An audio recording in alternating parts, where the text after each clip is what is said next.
주님께 드리게 하시니 감사합니다.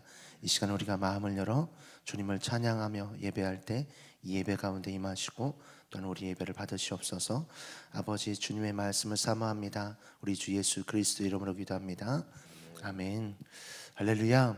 우리 이 시간 같이 함께 찬양하기 원합니다. 이 시간 함께 슬픈 마음 있는 사람, 우리 찬송가로 함께 찬양하겠습니다.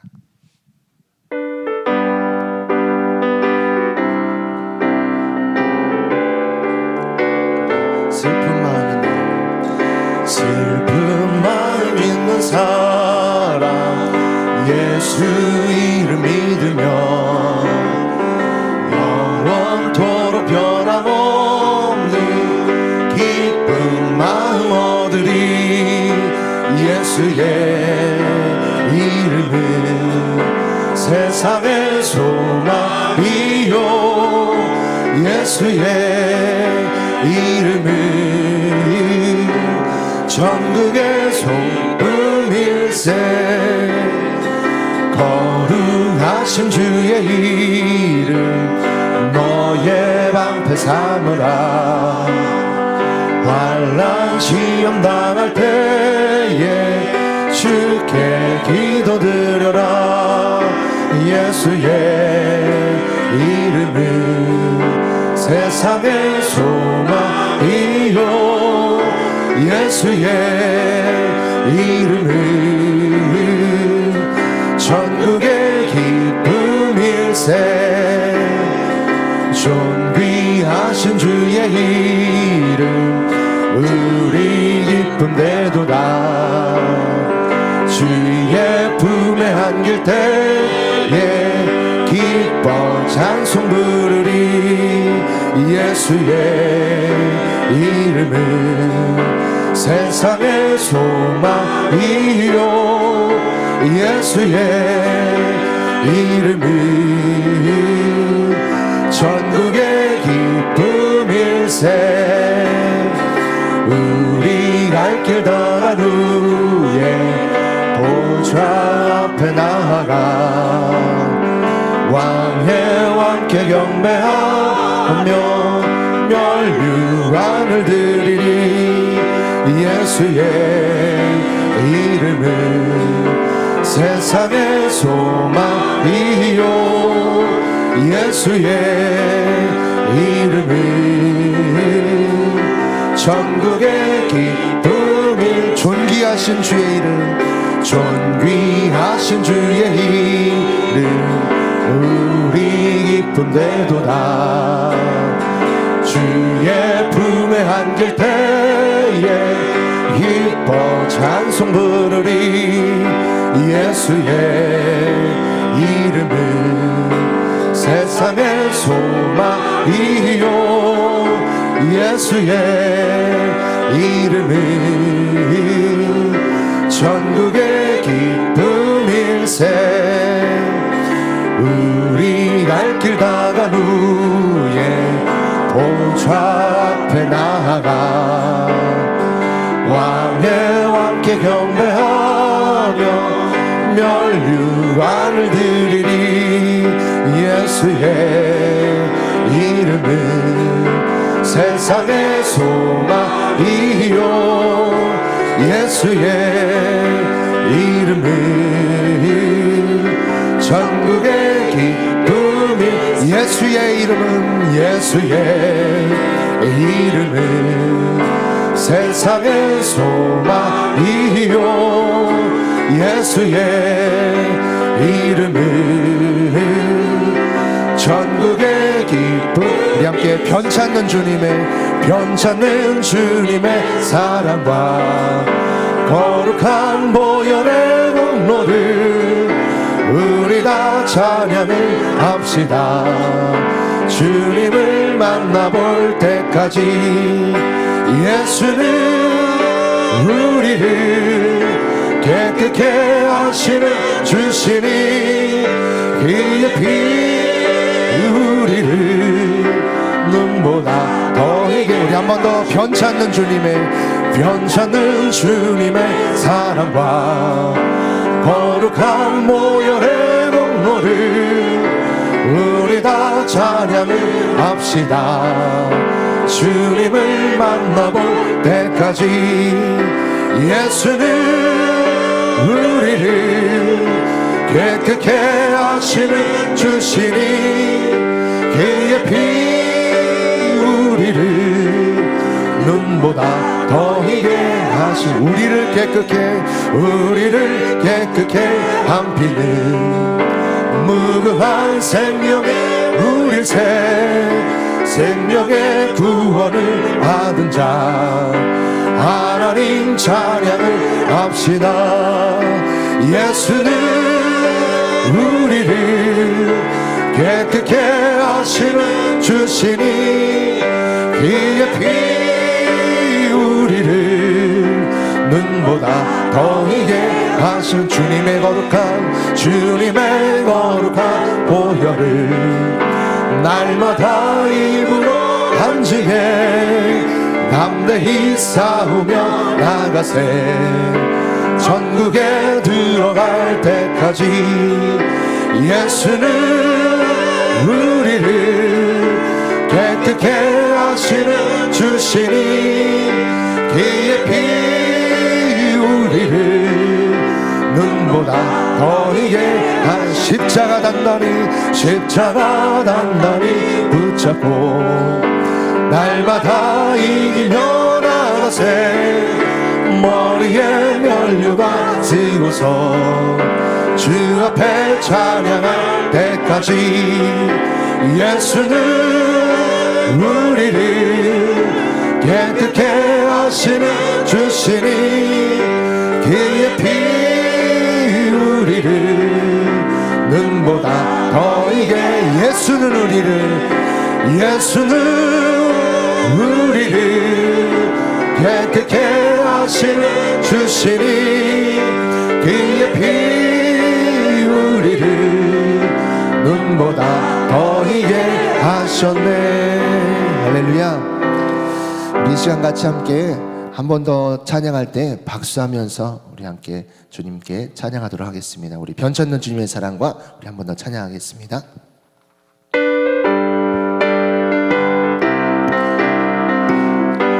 우리 함께 변찮는 주님의 사랑과 거룩한 보혈의 공로를 우리 다 찬양을 합시다. 주님을 만나볼 때까지 예수는 우리를 깨끗게 하시는 주시니 그의 피 우리를 눈보다 더 희게 하신 우리를 깨끗게 한 피는 무궁한 생명의 물일새 생명의 구원을 받은 자 하나님 찬양을 합시다. 예수는 우리를 깨끗게 하시는 주시니 그의 피 우리를 눈보다 더 희게 하셨네. 주님의 거룩한 보혈을 날마다 힘으로 간증해 담대히 싸우며 나가세 천국에 들어갈 때까지 예수는 우리를 깨끗게 하시는 주시니 그의 피 우리를 눈보다 더 희게 하셨네. 십자가 단단히 붙잡고 날마다 이기며 나가세 머리에 면류관 쓰고서 주 앞에 찬양할 때까지 예수는 우리를 깨끗게 하시는 주시니 그의 피 우리를 눈보다 더 희게 한 구주의 십자가 보혈로 죄 씻음 받기를 내 죄를 씻으신 주 이름 찬송합시다. 할렐루야 찬송합시다.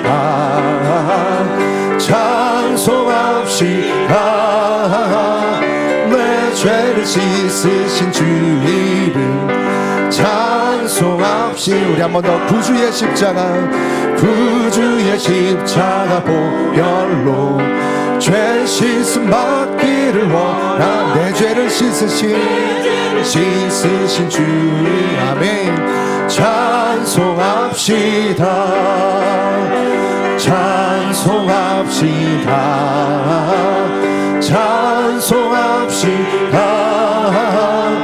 내 죄를 씻으신 주 이름 찬송합시다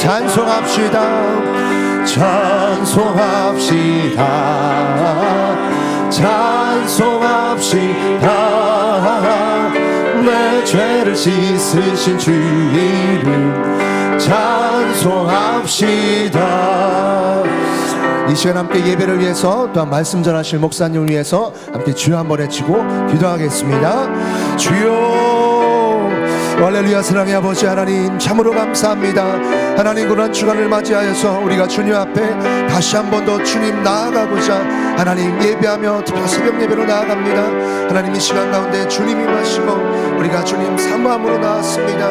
말씀 전하신 목사님이 함께 하시고 여기까지 강건케 하시고 성령을 하나님 이 시간 가운데 임재하시고 하나님 역사에 주시옵소서.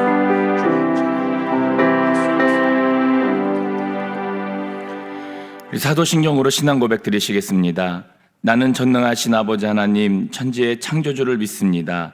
나는 그의 유일하신 아들 우리 주 예수 그리스도를 믿습니다. 그는 성령으로 잉태되어 동정녀 마리아에게서 나시고 본디오 빌라도에게 고난을 받아 십자가에 못 박혀 죽으시고 장사된 지 사흘 만에 죽은 자 가운데서 다시 살아나셨으며 하늘에 오르시어 전능하신 아버지 하나님 우편에 앉아 계시다가 거기로부터 살아있는 자와 죽은 자를 심판하러 오십니다. 나는 성령을 믿으며 거룩한 공교회와 성도의 교제와 죄를 용서받는 것과 몸의 부활과 영생을 믿습니다. 아멘. 오늘 우리에게 주시는 하나님의 말씀은 사도행전 7장 54절에서 60절까지의 말씀입니다. 신약 199쪽입니다. 사도행전 7장 54절에서 60절까지의 말씀입니다.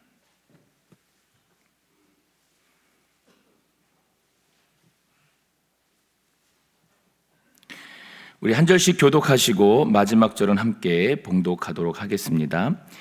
그들이 이 말을 듣고 마음에 찔려 그를 향하여 이를 갈거늘 스데반이 성령 충만하여 하늘을 우러러 주목하여 하나님의 영광과 및 예수께서 하나님 우편에 서신 것을 보고 말하되 보라 하늘이 열리고 인자가 하나님 우편에 서신 것을 보노라 한데 이 큰 소리를 지르며 귀를 막고 일제히 그에게 달려들어 성 밖으로 내치고 돌로 칠세 증인들이 옷을 벗어 사울이라 하는 청년의 발 앞에 두니라.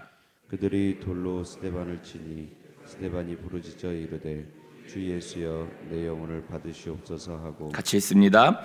무릎을 꿇고 크게 불러 이르되 주여 이 죄를 그들에게 돌리지 마옵소서 이 말을 하고 자니라. 아멘. 이 시간에는 1에서 4 남전도회의 특송이 있겠습니다.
박수를 격려하겠습니다. 감사합니다. 이렇게 첫날 이렇게 우리 어르신들이 잘 테이프를 끊어 주셔서 감사합니다. 기도하겠습니다. 하나님 아버지 감사합니다. 부족한 저희들을 사랑해 주시고 늘 은혜 가운데 지켜 주심을 감사합니다. 또 고난 주간을 맞이해서 저희들이 주님 앞에 이렇게 새벽 기도를 통하여 다시 한번 주님을 예배하고 또 주의 은혜를 사모케 하심도 감사합니다. 이 한 주간 하나님의 성령님께서 우리를 긍휼히 여겨 주시고 하늘의 문을 여시며 하나님의 영광을 보는 한 주간이 될 수 있도록 축복하여 주옵소서. 오늘 하나님께 귀한 찬양을 올려드리는 우리 1에서 4남전도의 우리 회원들을 축복하시고 지금까지 믿음의 경주를 잘 달려온 것처럼 마지막 하나님 앞에 설 때까지도 믿음의 경주를 잘 달려갈 수 있도록 하나님께서 축복하여 주옵소서. 우리 교회에 있는 믿음의 후배들에게 또 자녀들에게 귀한 믿음의 본이 되는 그런 선배들로 주님께서 축복해 주옵소서. 하나님께 귀한 예물을 드립니다. 항상 하나님과 동행하며 살게 하여 주옵소서. 범사에 감사합니다. 4월 달도 우리 주님과 함께 하시고 온 가족이 믿음으로 승리하게 하여 주옵소서. 새벽 예배 주님의 영광을 받으시옵소서. 주님의 은혜에 감사합니다. 사랑하는 하나님 아버지 항상 감사하며 하나님의 은혜를 잊지 않고 믿음으로 순종하며 감사하는 삶으로 인도하여 주옵소서. 하나님 아버지 오늘도 하나님 앞에 믿음으로 또 감사함으로 순종함으로 귀한 예물을 드립니다. 하나님께서 이 예물을 기뻐 받으시고 약속하신 하늘의 복과 땅의 복으로 충만하게 채워 주옵소서. 주의 은혜로 종의 가정들을 형통케 해주시며 그 자녀들을 축복하여 주옵소서. 예수님의 이름으로 축복하며 기도하옵나이다. 아멘. 할렐루야. 이 새벽에 나오신 여러분들에게 주의 은혜와 축복이 함께 하시기를 축원합니다. 이번 고난 주간 한 주간 동안에 이제 용서에 대한 주제를 가지고 이제 묵상을 하려고 합니다. 작년 고난 주간 때 기억하시는가 모르겠는데 용서의 주제로 이렇게 또 한 주간 했었는데 그때도 이제 많은 분들이 은혜를 받으셨고 또 여러 가지 문제가 해결된 것을 간증해 주셨어요. 그래서 이제 올해도 이제 고난 주간을 준비하다가 용서에 대해서 조금 더 얘기하면 좋겠다는 마음이 들어서 용서 2 작년에 기억하시려는가 모르겠지만 로 이제 말씀을 드리고 또 예수님이 십자가 위에서 이루신 것이 결국은 용서죠. 그래서 이제 이 한 주간 동안 이제 용서에 대한 주제를 묵상하려고 합니다.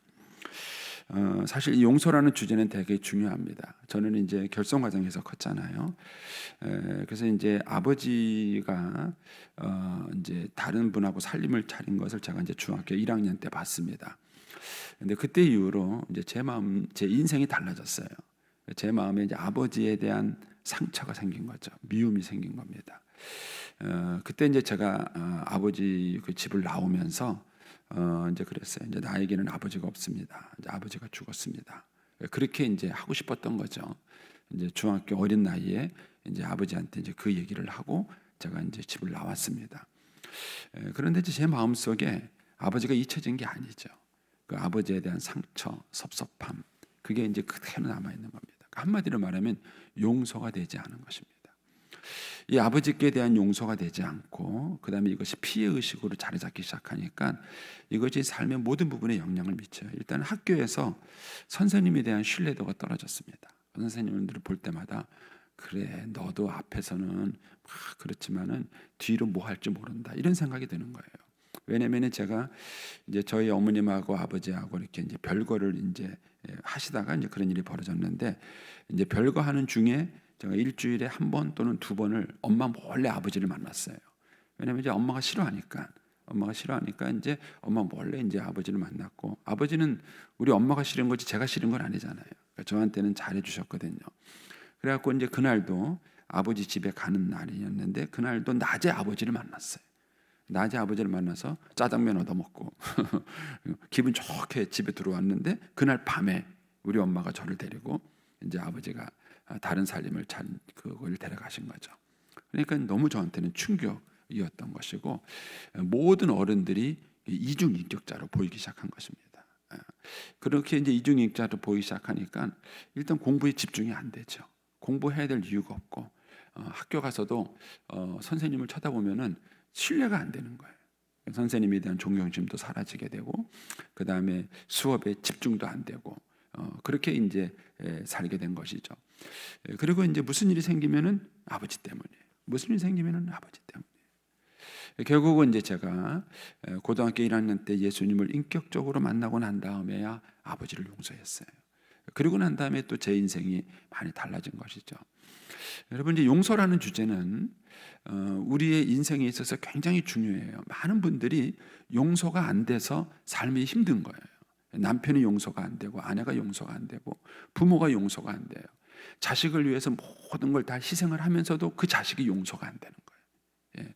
그러다 보니까는 우리의 마음속에 용서되지 못한 마음을 품고 살아요. 그리고 용서되지 못한 마음을 품고 사니까 그것이 우리의 삶에 여러 가지 문제를 만듭니다. 저는 이제 이렇게 생활적인 문제를 얘기했지만, 사실 우리 삶 속에 받는 소위 말하는 스트레스 때문에 생기는 모든 질병이 결국은 용서하지 못해서 생긴 병 아닙니까? 용서하면 괜찮은 문제예요. 근데 마음의 용서가 안 되는 거예요. 남편의 용서가 안 되는 거예요. 그러니까 이제 그것이 계속 스트레스가 되고 결국은 그게 몸에 질병을 갖고 오는 것입니다. 결국 이 용서라는 문제가 용서가 되지 않으면, 이 용서라는 문제가 우리의 삶의 모든 것들을 파괴시켜 나가는 것입니다. 그래서 용서는 선택이 아닙니다. 여러분들이 용서를 하지 않으면 여러분이 죽는 겁니다. 죽는 거고 삶이 파괴되는 것입니다. 마귀는 이거를 잘 알아요. 그래서 마귀는 우리가 기도도 열심히 하게 하고, 예배도 열심히 하고, 교회 봉사도 열심히 하게 해요. 그런데 뭐만 안 하느냐? 용서만 안 하게 합니다. 용서를 안 하게 하는. 그래서 용서하지 않고 사는 신자들이 많습니다. 저도 목회하면서 상처를 많이 받습니다. 누구한테 상처를 많이 받을까요? 장로님들한테 상처 많이 받습니다. 왜 많이 받을까요? 이유는 간단해요. 부부처럼 붙어 살기 때문에 그래요. 우리가 상처를 많이 받는 게 누굴까요? 배우자예요. 저는 어머니께 상처를 많이 받았어요. 저는 어머니께 누구보다도 어머님을 사랑했고 어머님한테 잘하고 싶었어요. 그리고 우리 어머님도 저를 사랑했어요. 그런데 실제 상처를 많이 주고받았어요. 그러니까 의외로 이게 가까운 사이에서 상처가 생기는 거예요. 그래서 여러분들이 교회에서도 신앙생활 하다 보면은 교회가 멀리 느꼈을 때는 교인들 상처 안 받아요. 근데 여러분들이 교회를 가깝게 하게 되고 교회를 사랑하게 되고 교회에도 열심히 다니게 되면 교회의 상처를 받는 거예요. 근데 이게 사실은 마귀가 장난을 치는 거예요. 마귀가 우리의 마음속에 장난을 치면서 끊임없이 우리들에게 이런 상처를 받게 만들고 용서하지 못하게 만드는 겁니다. 결국은 저는 그래서 처음에 제가 가장 믿음이 미숙했을 때는요, 장로님들 원망했어요. 아유, 저는 장로님이 왜 태어났나. 아유, 저는 저렇게 계시나 막. 처음에 장로님들이 원망을 한 거예요. 근데 나중에 알고 보니까 상처를 받는 게 중요한 게 아니고 주는 게 중요한 게 아니라 사실은 용서해야 하는 거죠. 여러분, 죽을 때까지 상처는 받게 돼 있습니다. 안 받으실 것 같죠? 일찌감치 포기하세요. 우리는 죽을 때까지 상처를 계속 받습니다. 안 그럴 것 같은데 받습니다. 그러니까는 상처를 안 받으려고 하시면 안 돼요. 상처가 없는 환경을 찾아가시면 그러면 공동묘지밖에 갈 데가 없어요. 상처가 없는 환경으로 갈 수는 없습니다. 그러니까 우리가 배워야 될 것은 뭐냐면 용서를 배워야 합니다. 용서를 배워야 해요. 그것이 우리가 세상을 이기는 비결이에요. 그런데 우리는 용서를 배우려고 하지 않습니다. 그리고 용서를 아이들에게 용서하는 법을 가르치려고 하지도 않는다는 것입니다. 이런 면에서 여러분 이 한 주간에 용서를 배우는 것은 중요합니다. 여러분들이 용서를 잘 배우셔야 하나님이 주시는 축복을 누릴 수 있고, 여러분들도 용서를 자녀들에게 잘 가르쳐야 우리 아이들이 세상에 살아가면서 방황하지 않고 그 삶에서 승리하는 삶을 살아갈 수 있는 것입니다. 저는 이제 오늘 아침에 왜 우리가 누구는 용서를 하고 누구는 복수를 하는가? 결론적으로는 어떻게 우리가 용서할 수 있는가? 이제 그 얘기를 좀 제가 하려고 하는 겁니다. 이것을 위해서 제가 스데반과 스가랴를 비교하려고 합니다. 이제 성경은 제가 이제 스데반 이야기를 읽었지만 이 스데반은 용서를 한 사람이에요. 반면에 구약 성경에 나오는 스가랴라는 선지자가 있었는데 이 스가랴는 복수를 원했던 사람입니다. 이 두 사람을 좀 비교해서 어떻게 우리가 용서할 수 있는가를 좀 같이 말씀을 나누려고 하는 것입니다. 자, 먼저 오늘 본문 60절 말씀을 좀 보겠습니다. 60절 제가 PT 드렸죠? 예, 방송실에. 예. 성경도 보시고 가능하면 여러분은 이제 여기 있는 성경은 참고하시면서 여러분의 성경책을 친숙하게 하세요. 여러분의 성경책에 밑줄을 그시고, 통성경은 밑줄 그지 마시고 저 박사님 밑줄 안 긋고 이렇게. 그러니까 일반 여러분들이 쓰는 성경은 밑줄도 그시고 표시도 좀 하셔요. 자, 여기 보면은 스데반이 돌에 맞아 죽어요. 잘못한 게 아무것도 없어요. 근데도 돌에 맞아 죽습니다. 죽으면서 스데반이 뭐라 그랬냐면은 60절에 무릎을 꿇고 크게 불러 이르되 주여 이 죄를 그들에게 놀리지 마옵소서. 예, 스데반은 용서하고 죽습니다. 용서하고 죽습니다. 그 스데반은 어떻게 용서할 수 있었는가? 이제 그게 이제 오늘 우리가 아침에 살펴볼 얘기인데, 먼저 스데반을 좀 관찰해 보겠습니다. 스데반은 아마 7 집사 중에서 리더였을 거라고 학자들은 생각합니다. 왜 그러냐면은 스데반의 이름이 먼저 언급이 됐어요. 성경에 보면은요, 예수님의 12제자들이 있는데 12제자들의 이름을 마태, 마가, 누가, 요한복음에 나오는 이 제자들의 이름을 비교해 보잖아요. 재밌게도요, 베드로가 항상 먼저 언급이 됩니다. 그리고 가룟 유다가 항상 마지막에 언급이 됩니다. 가운데는 살짝 바뀌어요. 근데 첫 번째와 마지막 죄는 바뀌지 않습니다. 베드로가 항상 먼저 언급이 되고 가룟 유다가 항상 마지막에 언급이 돼요. 그래서 우리가 베드로를 수제자다 이렇게 말하는 이유가 그런 겁니다. 이 7 집사에 대한 이름이 언급될 때에도 스데반이 먼저 언급이 됩니다. 스데반의 이름이 먼저. 그래서 이제 학자들은 이 7명의 그 초대교회 집사 중에서도 스데반이 마지였을 것이다, 리더였을 것이다 이렇게 말을 하는 겁니다. 그만큼 스데반의 믿음은 아주 모범적인 믿음이었죠. 왜 그러냐면 초대교회의 그 집사를 선정할 때 성령과 지혜가 충만하여 칭찬 듣는 사람, 이게 기준이었어요. 성령과 지혜가 충만하여 칭찬 듣는 사람. 그러니까 한마디로 말하면 영성과 지성을 겸비한 사람이라는 걸 알 수 있겠습니다. 그리고 사람들로부터 칭찬을 들었다는 얘기니까 뭐예요? 사람들로부터도 검증을 됐다는 거예요. 근데 이 얘기를 뒤집어서 말하면 무슨 뜻이냐면요, 다 성령, 교회 다니는 사람이 다 성령 충만하지는 않는다는 거예요. 만약에 초대교회 신자들이 다 성령 충만했으면은 성령 충만한 기준이 없잖아요. 성령 충만한 사람을 뽑으라 그랬는데 다 성령 충만한데 누구를 뽑아요? 그렇죠? 그러니까는 초대교회 신자들이 오순절날 성령을 다 받았지만 그 사람들이 다 항상 성령 충만한 것은 아니었다는 걸 알 수 있어요. 또 지혜가 충만한 사람을 뽑으라 그랬으니까 뭐예요? 이걸 뒤집어서 말하면은 모든 사람들이 다 지혜로운 건 아니라는 거예요.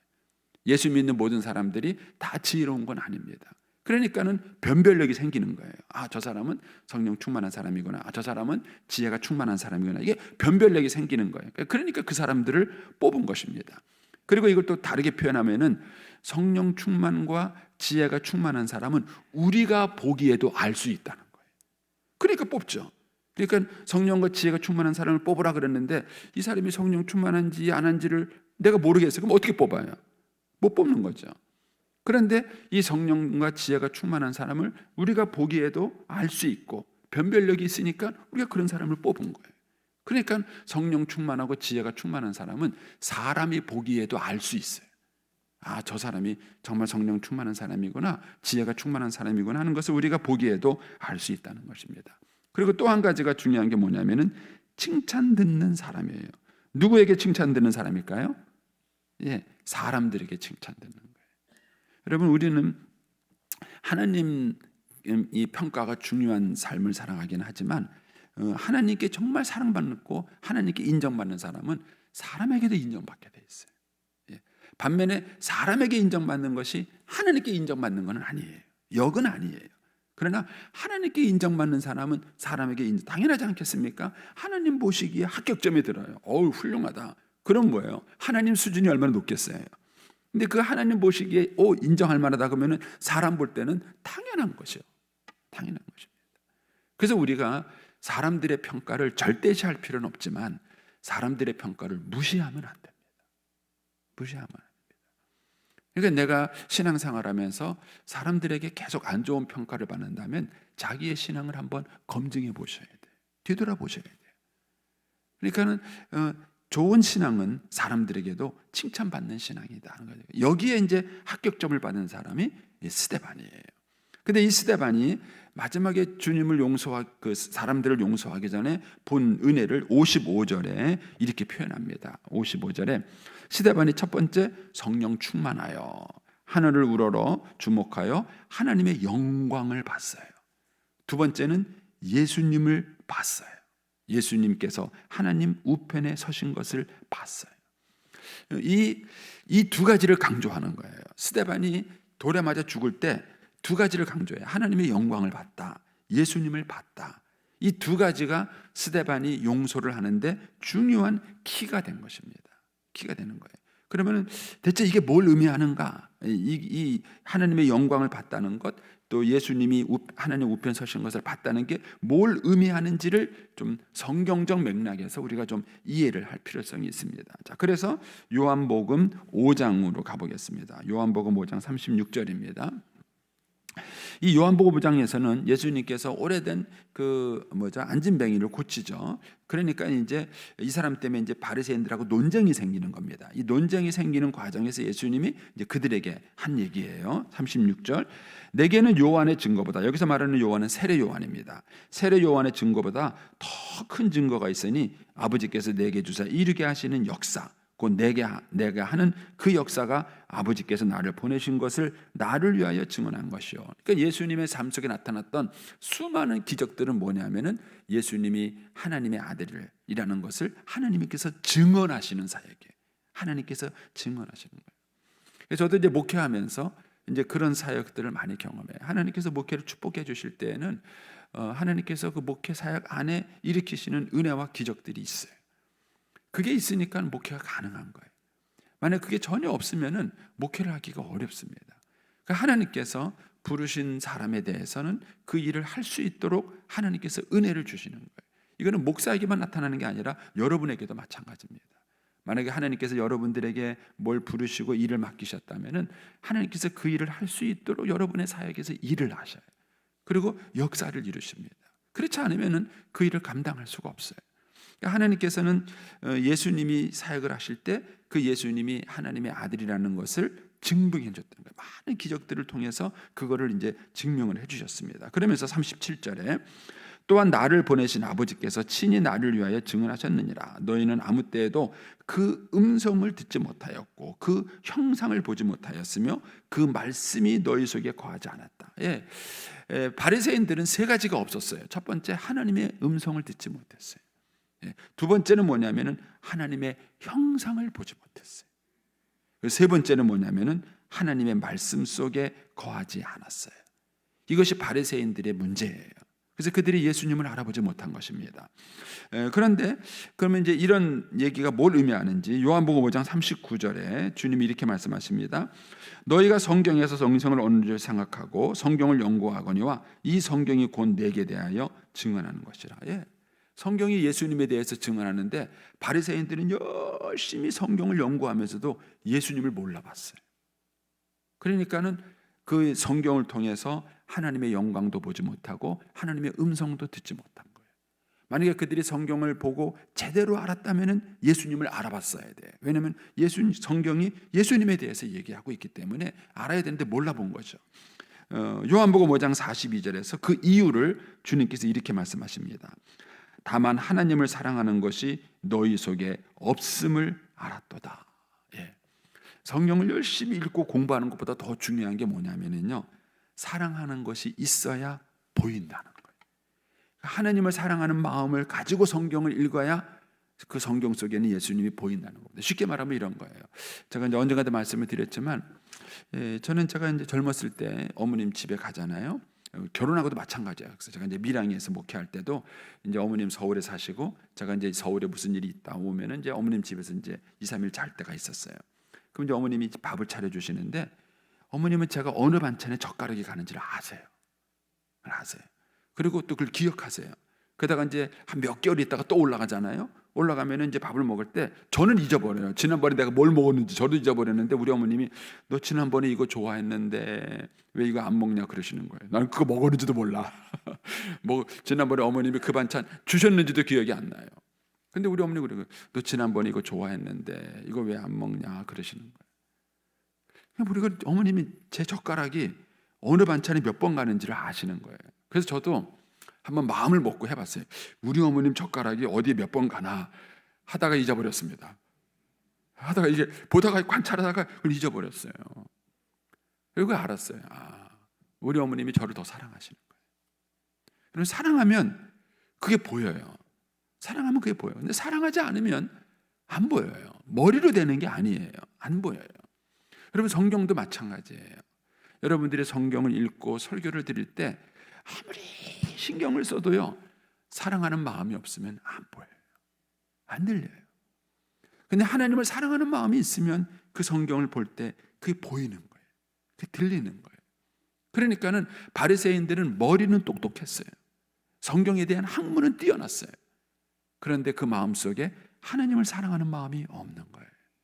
그러니까는 그들은 성경을 보고도 보지 못하고 들어도 듣지 못하는 거예요. 하나님의 영광을 그들은 보지 못하는 것입니다. 거기에다가 요한복음 5장 44절입니다. 제가 계속 지금 요한복음 5장에서 인용하고 있다는 거예요. 여러분 기억하세요? 요한복음 5장 44절에 보면은 너희가 서로 영광을 취하고 유일하신 하나님께로부터 오는 영광을 구하지 않는데 어찌 나를 믿을 수 있느냐. 바리새인들의 목표는 뭐냐면은 사람들로부터 받는 영광, 서로 영광을 받는 거예요. 즉 다르게 표현하면 사람들로부터 받는 칭찬만 기대한 거예요. 스데반은 하나님의 칭찬을 받은 결과 사람의 칭찬을 받은 거예요. 이건 다른 거예요. 그런데 이 바리새인들은 하나님의 칭찬은 관심이 없고 사람의 칭찬만 관심이 있는 거예요. 이게 다른 겁니다.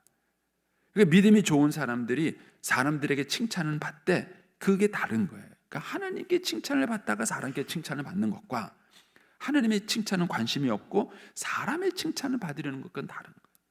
그러니까 바리새인들은 바로 이렇게 하나님의 영광이 아닌 사람의 영광만을 구했다는 거예요. 결국 그들은 하나님의 영광을 보지 못한 거예요. 그런데 스데반은 뭡니까? 이 하나님의 영광을 본 거예요. 그리고 예수님을 본 거예요.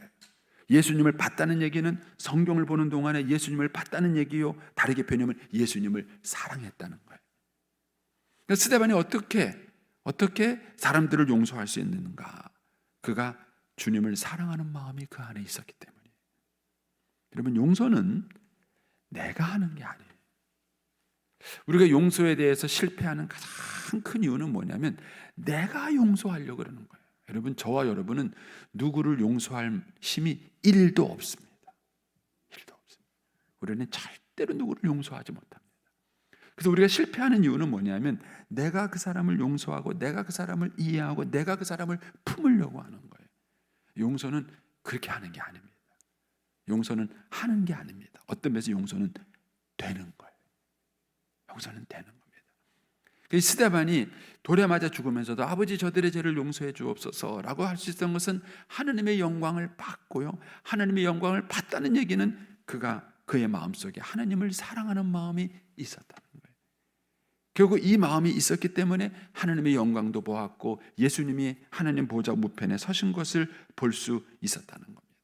그리고 이제 아까 봤던 7장 사도행전 7장 55절을 다시 한번 보시면 그 앞에 뭐가 강조되어 있냐면은 성령 충만하여 하늘을 우러러 하나님의 영광과 및 예수께서 하나님 우편에 서신 것을 보고 그랬습니다. 여기에 제가 노란 글씨로 표시했는데 보시면은요 성령 충만하여 봤다 이런 거예요.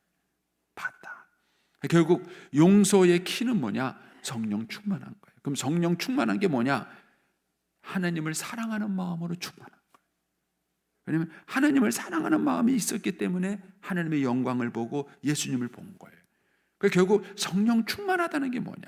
그것은 주님을 사랑하는 마음으로 가득한 거예요. 주님을 사랑하는 마음으로 가득한 거예요. 여러분 이것이 성령 충만한 거예요. 이 성령 충만이 스데반으로 하여금 다른 사람을 용서할 수 있게 만들었다는 것입니다. 반면에 스가랴를 보겠습니다. 역대하 24장 21절에 보면은 무리가 함께 꾀하고 왕의 명령을 따라 그를 여호와의 전 뜰 안에서 돌로 쳐 죽였더라. 요아스 왕이 이와 같이 스가랴의 아버지 여호야다가 베푼 은혜를 기억하지 아니하고 그의 아들을 죽이니 그가 죽을 때에 이스라엘 이르되 여호와는 감찰하시고 신원하여 주옵소서 하니라 그랬습니다. 이제 스가랴예요. 그러니까 스가랴도 돌에 맞아 죽었어요. 스데반과 똑같이 설교하다가 돌에 맞아 죽었는데 스가랴는 죽으면서 뭐라 그랬냐면은 이렇게 말하는 거예요. 여호와는 감찰하시고 신원하여 주옵소서. 신원이 뭐예요? 복수해 달라는 거예요. 스가랴는 죽으면서 하나님 저걸 복수해 주세요. 여기서 이제 요아스 왕과 여호야다가 나오는데 여호야다가 이 스가랴의 아버지예요. 그런데 이 여호야다는 요아스 왕의 이모부예요. 이모부. 아니 고모부예요. 고모부. 여호야다가 요아스 왕의 고모부입니다. 그럼 이제 어떤 배경이 있었느냐면은 이 요아스의 할머니가 누구냐면은 아합의 부인이에요. 그런데 이 사람이 자기 아들이 죽는 것을 보고는요, 그 손자들까지 싹 죽입니다. 죽여가지고 자기가 정권을 잡아요. 그때 다 죽을 때 이 요아스도 죽을 뻔했는데, 그때 요아스는 갓난아기였어요. 죽을 뻔했는데 바로 이 여호야다의 부인인, 즉 요아스의 고모고 스가랴의 엄마인 이 여호야다의 부인이 몰래 그 조카를 빼와요. 그래가지고 자기의 남편 여호야다가 제사장이니까 그걸 이용해서 성전 안에서 그 아이를 숨겨요. 그래가지고는 키웁니다. 8년을 키워요. 그래가지고 8년 만에 그를 다시 쿠데타를 일으켜서 왕으로 세워줍니다. 그래서 요아스가 왕이 된 거예요. 그러니까는 이 요아스는 이 여호야다가 자기 생명의 은인이죠. 자기를 살렸고 자기를 왕이 되게 한 거예요. 근데 이 여호야다가 살아있을 때에는 요아스가 잘했어요. 잘했는데 이 여호야다가 죽고 나니까 그때부터 이 요아스가 이상하게 삐뚤어지는 거예요. 그것을 보고 스가랴가 지적을 한 거예요. 너 잘못됐다 하고 지적을 하니까 뭔 소리 하고 그냥 자기 사촌을 죽여버린 거예요. 그러니까 이제 스가랴가 너무 억울한 거예요. 네가 어떻게 내 아버지가 베푼 은혜를 잊어버리고 나한테 이럴 수 있느냐. 너무 분한 거죠. 그러니까 이제 죽으면서 뭐라 그랬냐면은 하나님 저를 신원해 주십시오. 저걸 복수해 주십시오. 이러면서 죽은 거예요. 여러분 이것이 구약과 신약의 큰 차이예요. 구약과 신약의 큰 차이예요. 여러분 구약에서는 어제도 우리가 말씀을 드렸지만 내심으로 뭘 하는 게 구약이에요. 주어가 나예요. 실패하는 거예요. 안 되는 거예요. 그게 구약의 결론이에요. 신약은 뭐냐? 내 힘으로 하는 게 아니에요. 성령의 은혜로 하는 거예요. 성령님의 능력으로 하는 거예요. 그것을 에스겔 36장 27절에 이렇게 돼요. 에스겔이 여러분 통성경 보시면 위치가 어디죠? 이스라엘 백성들이 다 실패하고 망했을 때, 하나님께 70년 동안 징계를 받았을 때, 그때 나타난 선지자가 에스겔이에요. 그러면서 그때 에스겔이 한 얘기가 이거예요. 내 영을 너희 속에 두어 너희로 내 율례를 행하게 하리니 너희가 내 규례를 지켜 행하리라. 예. 이스라엘 백성들이 자기의 힘으로 말씀을 지키는 것이 불가능하다는 것을 이스라엘 역사를 통해서 확인한 거예요. 그리고는 이제는 너희들이 율례를 지킬 수 있는 방법은 하나님의 성령이 너희 안에 거하는 길밖에 없다. 이게 신약의 결론이에요. 구약의 결론이에요. 따라서 저와 여러분이 이 신약지대를 살아간다면 성령님과 친해야 되고 성령으로 충만해야 되며 성령님과 교제해야 돼요. 이 부분은 제가 나중에 또 다시 말씀을 드리겠습니다. 그래서 여러분들이 성령님과 친밀한 삶을 살아가는 것이 결국 성령 충만한 삶을 살아가는 것이고, 그것이 우리가 누구를 용서할 수 있는 거예요. 저는 이제 고등학교 1학년 때 이제 아버지를 용서하게 됐습니다. 그 전에도 이제 은혜를 받았어요. 그래서 내 마음속에 은혜를 받을 때마다 아버지 용서해야지, 아버지 용서합니다. 기도할 때마다 하나님 아버지를 용서합니다. 이렇게 했는데도요, 지나고 나면 또 쓱 올라와요. 또 무슨 일이 있으면 또 쓱 올라와요. 안 되더라고요. 근데 제가 이제 고등학교 1학년 때 아버지를 완전하게 용서하게 됐는데, 그 용서하게 된 이유는 의외로 간단했어요. 제가 어느 날 성경 공부를 하고 있는데 로마서를 공부하고 있었어요. 근데 그 로마서에서 모든 사람이 죄를 범하였음에 하나님의 영광이 이르자니다니, 그 말씀을 보면서 나도 죄인이고 아버지도 죄인이라는 생각이 드는 거예요. 성령님이 역사하신 거예요. 성령님이 그걸 깨닫게 해주시는 거예요. 그래서 나도 죄인, 그때 제가 이제 처음에 깨달은 건 내가 죄인이라는 걸 깨달은 거예요. 그래서 막 하나님께서 울며 하나님께 울고 통해자복했죠. 내가 죄인인 걸 깨닫는 순간 동시에 뭘 깨달았냐면은 아버지도 죄인이라는 걸 깨달은 거예요. 그러니까는 아버지가 저지른 일이 일종의 죄의 피해자라는 생각이 드는 거예요. 아버지도 피해자구나. 아버지도 죄 때문에 저렇게 하셨구나. 아버지도 구원이 필요한 분이구나. 아버지도 저래서 그런 거구나.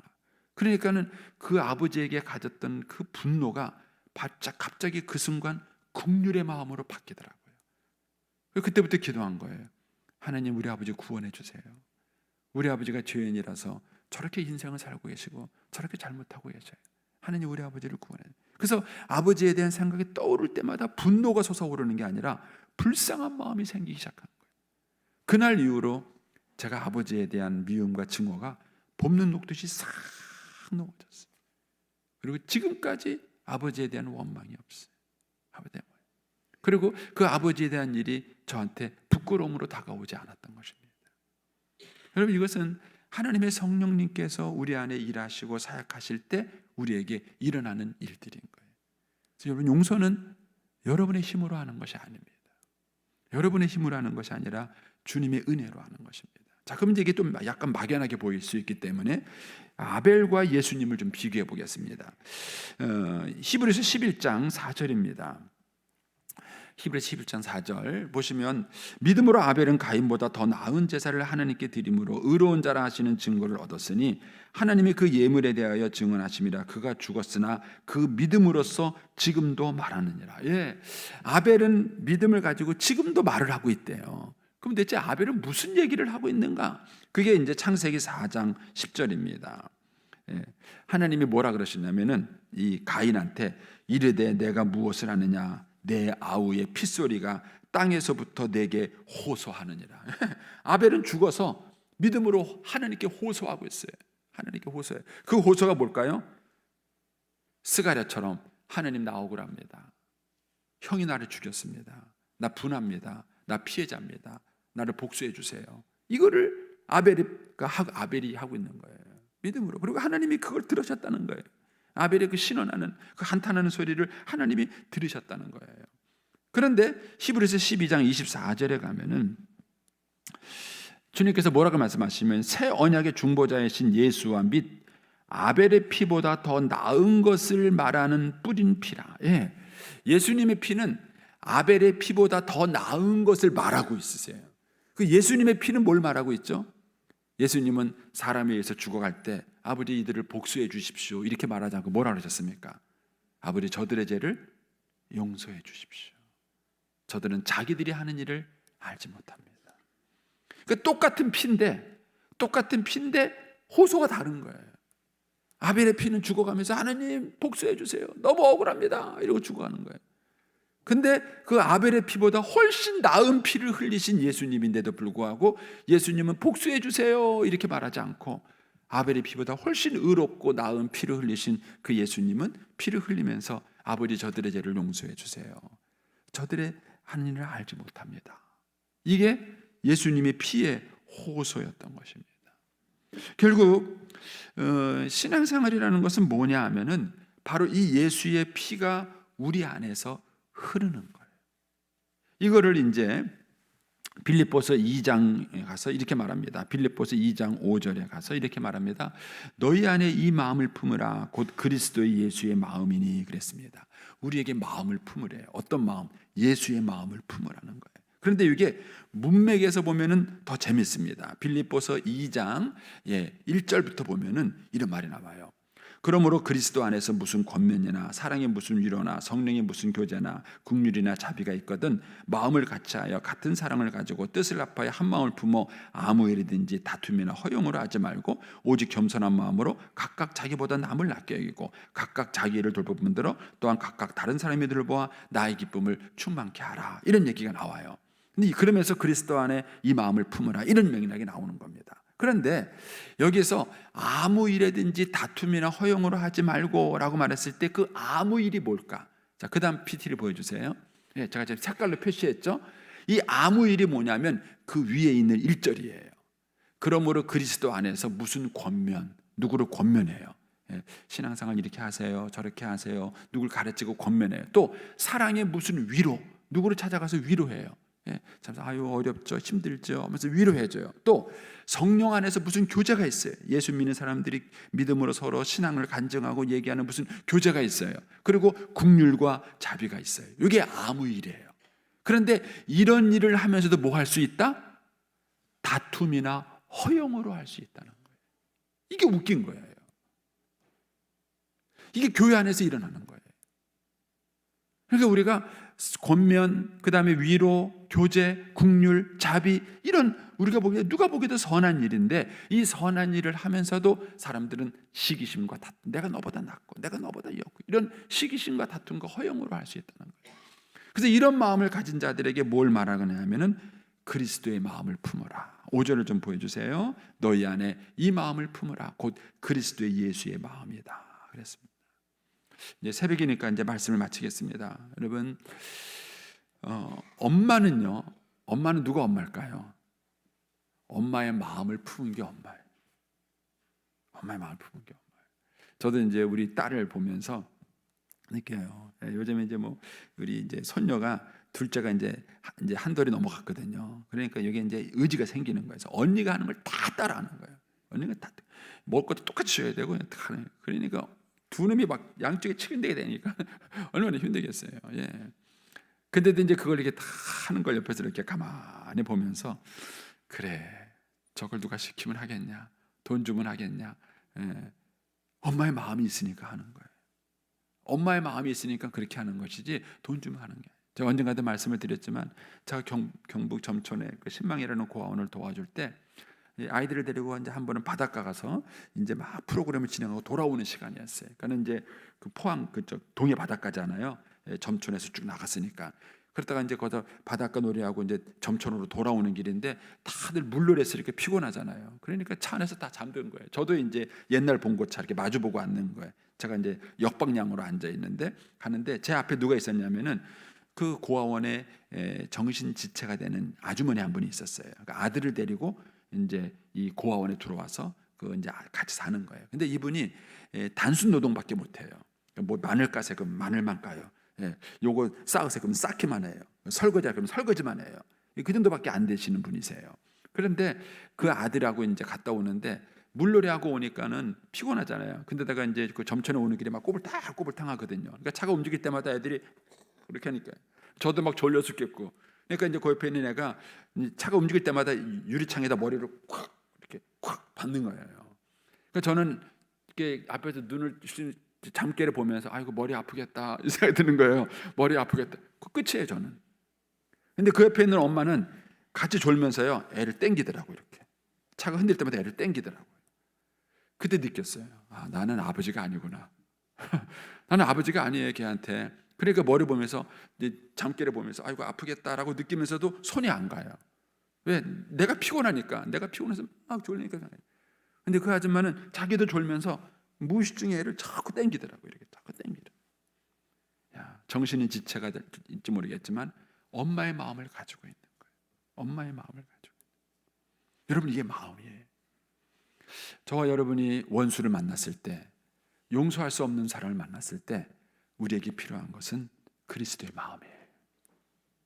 그 마음이 우리 안에 있을 때 용서가 되는 것입니다. 근데 우리는 자꾸 그 사람을 붙들고 씨름하고 잊어버리려고 그러고 용서하려고 그러고 어떻게 뭔가 해보려고 그러니까요. 그러면 그럴수록 마치 늪에 빠진 것처럼 자꾸 거기에 빠져들어가는 거예요. 여러분이 고난주간 동안에 주님을 깊이 묵상하십시오. 그리고 주님의 마음을 품으십시오.